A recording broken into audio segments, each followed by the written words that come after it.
అందరికీ నా హృదయపూర్వక నమస్కారం. ఈరోజు సుదీర్ఘకాలంగా మేము చేస్తున్న యుద్ధం, సమాజంలో ఒక మార్పు కోసం పెట్టిన పార్టీ ఇది. క్లీన్ పాలిటిక్స్ కోసం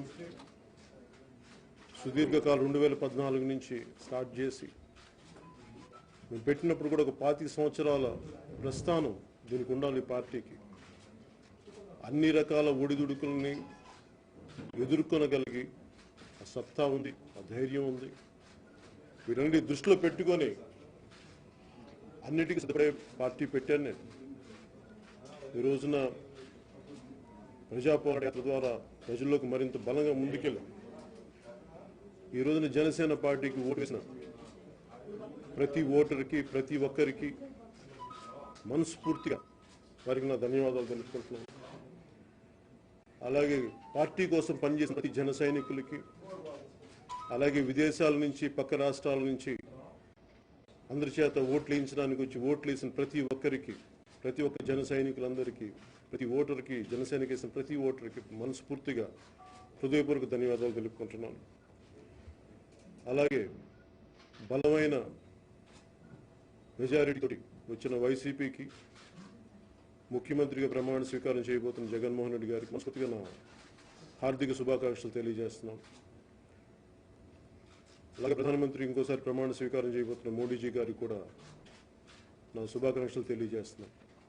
ఈ సందర్భంలో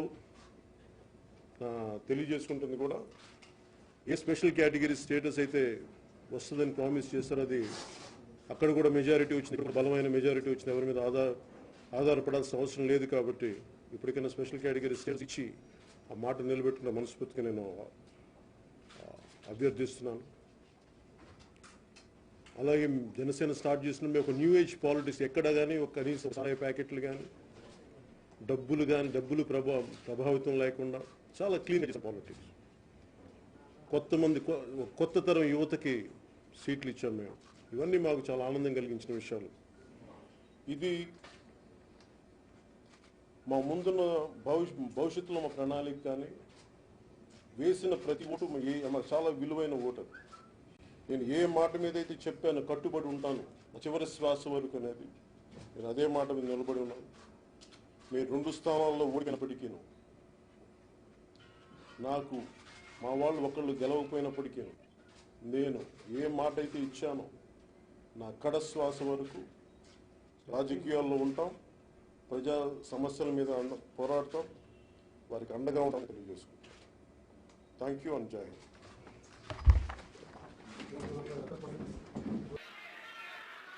నేను ఆలోచిస్తా ఉన్నాను ఒక క్షణం, ఏం మాట్లాడాలి రోజు అని.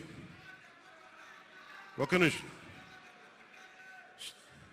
ఏం మాట్లాడాలి ఈ రోజు అని అనుకుంటా ఉన్నాను. నా జీవితంలో ఎప్పటిదాకా విజయం తెలియదు నాకు.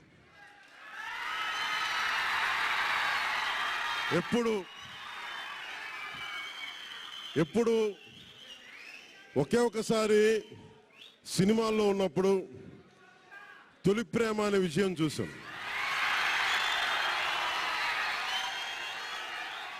ఆ తర్వాత నాకెవ్వరు నేను విజయం సాధించానని కానీ, డబ్బులు వచ్చినాయని కానీ ఏ ఒక్క సినిమా విజయం చెప్పలే నాకు. నా జీవితం అంతా ఎప్పుడు కూడా దెబ్బలు తింటానో, మాటలు పడతానో, తిట్టించుకుంటానో. నేను ఎంత ఎదిగా నాకే తెలియదు. మీ గుండెల్లో ఈ రోజు నన్ను తీసుకొచ్చి 21 గెలిచే వరకు నాకే తెలియదు.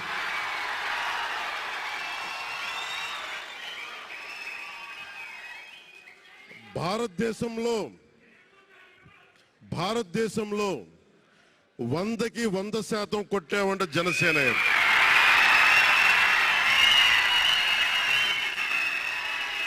100కి 100.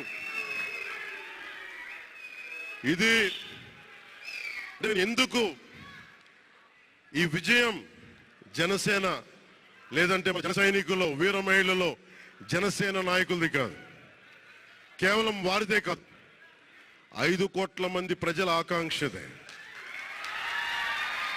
మార్పు కావాలి.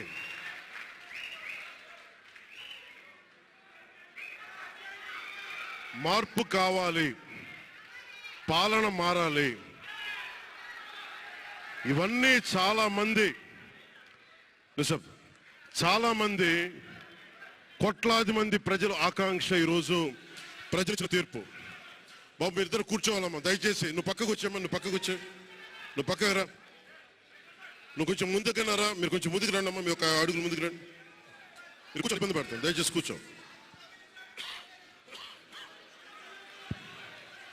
కూర్చోవాలయ్యా, మీరు కూర్చోవాలి. మీరు మొత్తం సభ ఆపేస్తున్నారు. మీరు సాగర్ పక్కర. ఇది మనందరికీ చాలా జాగ్రత్తగా ఉండాల్సిన సమయం. ఇది కక్ష సాధింపుల సమయం కాదు. ఇది ఆంధ్రప్రదేశ్ భవిష్యత్తుకి బలమైన పునాది వేసే సమయం. అది అన్నం పెట్టే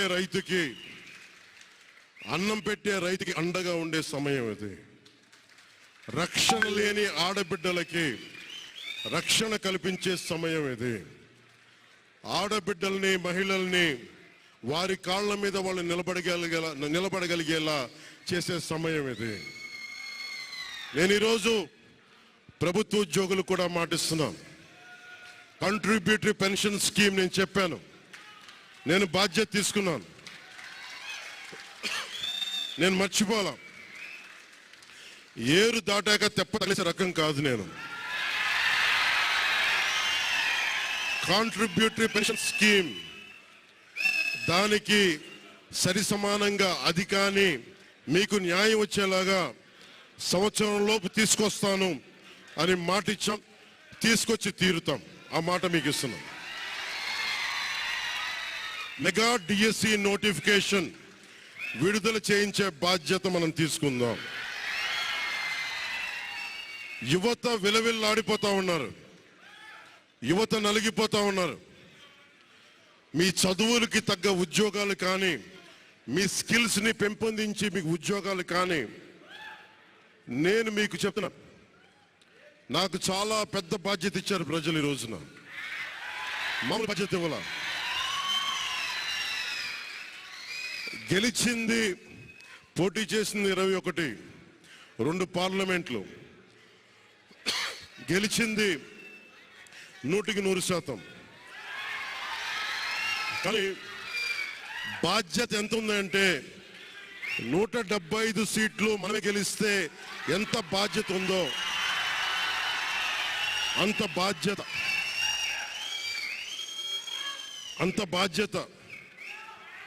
బాధ్యతతో మేము పనిచేస్తాం. యువత నలిగిపోయారు, నేను మర్చిపోలేదు. ఆడబిడ్డలు ఇబ్బంది పడిపోయారు, మేము మర్చిపోలే. సగటు మధ్యతరగతి మనుషులు నలిగిపోయారు. రోడ్లు వెయ్యేలా గుంతలు వేశారు, అరాచకం చేశారు. అవన్నీ శాంతి భద్రతలు చాలా చాలా బలంగా ఉంటాయి, మీకు నేను మాటిస్తున్నాను.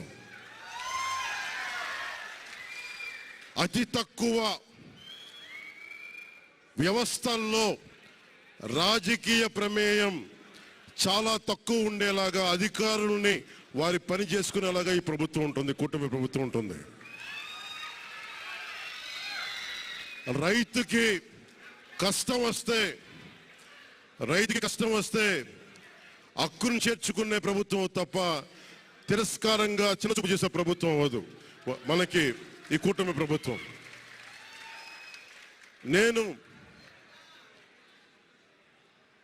నాకు రాజకీయాలు డబ్బు అవసరం లేదు. నేను మీకు మళ్ళీ చెప్తున్నాను. మీకు నేను డబ్బుల కోసం, పేరు కోసం రాజకీయాల్లోకి రాలేదు. మీలా నలిగిపోతారు చూస్తారా ప్రతి ఒక్కళ్ళు. సగటు మనిషి మాకు ఎవడు ఉండేంటి, మా కులం లేదు, మతం లేదు, నా కష్టాన్ని ఎవరు చూడరేంటని ప్రతి ఊర్లో ఉండే ఒక సగటు మనిషి అనుకుంటాడు. ఆ మనిషి కష్టాలు నేను చూసిన వాడిని. ఆ మనిషికి భుజం కాయడానికి నేను వచ్చాను రాజకీయాల్లో.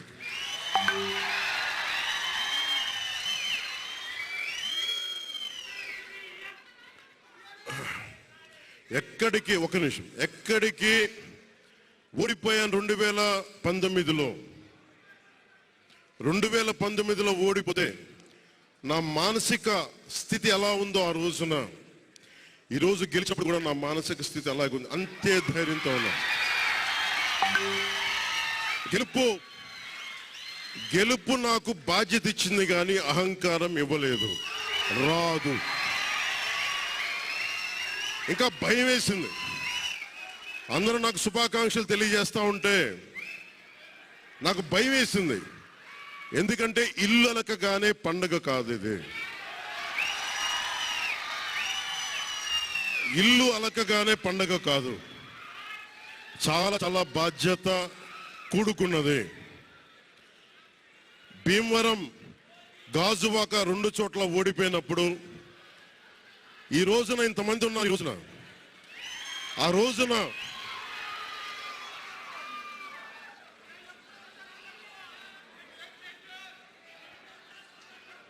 రోజున నా పక్క